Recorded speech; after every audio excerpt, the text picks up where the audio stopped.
Apple is here. Ngayon, ibabahagi ko naman sa inyo kung paano ako gumawa ng YouTube thumbnail. Punta sa vlog YouTube thumbnail at may lalabas na mga template pero pumunta tayo sa uploads at pindutin lang ang mga files at isa-isahin ayusin. Inayos ko lang itong Canva, pinaliit ko para magkasya siya at hindi niya masakop ang buong espasyo. Pumunta sa elements at itype ang black gradient.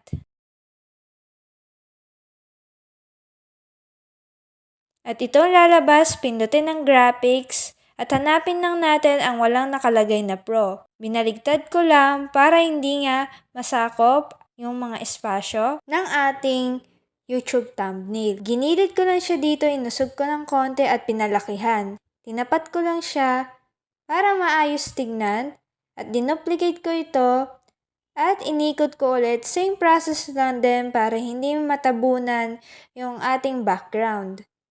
Ayan, kumbaga siya yung effect natin, parang pa-mysterious. At pumunta sa elements at itype ang light gradient.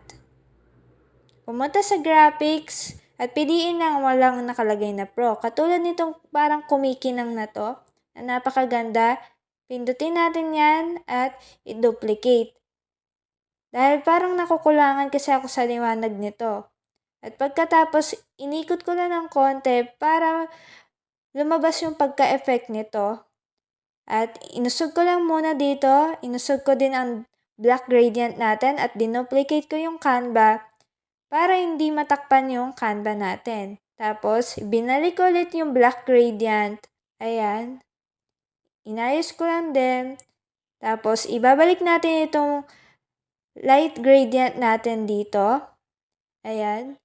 Nilagay ko sa bandang baba para magkaroon siya ng effect at parang talagang kumikinang siya. Tapos pumunta sa text at piliin tong cold, smooth, and tasty. Ayan.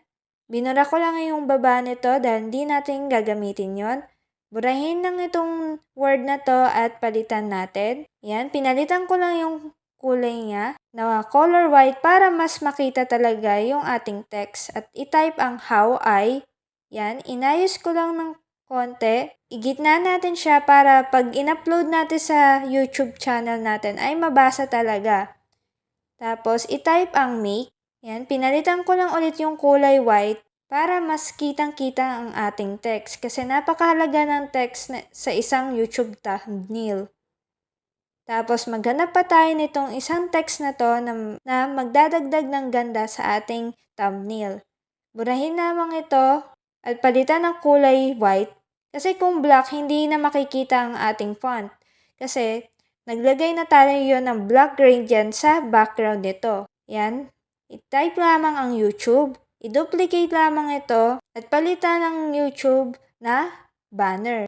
Ayan, inalign ko lang siya kasi mahalaga na naka-align siya para madali siyang basahin ng ating mga subscribers. Ayan. Pinalakihan ko lang siya, pinindot ang layer at bring forward. Ayan. Mahalaga kasi na hindi naman masyado natatakpan ang ating words. Ayos ko lang din itong mga text natin dahil napakahalaga nito para sa ating YouTube thumbnail. Kasi kaya tayo gumagawa nito para maengganyo ang mga tao panoorin ang ating YouTube video.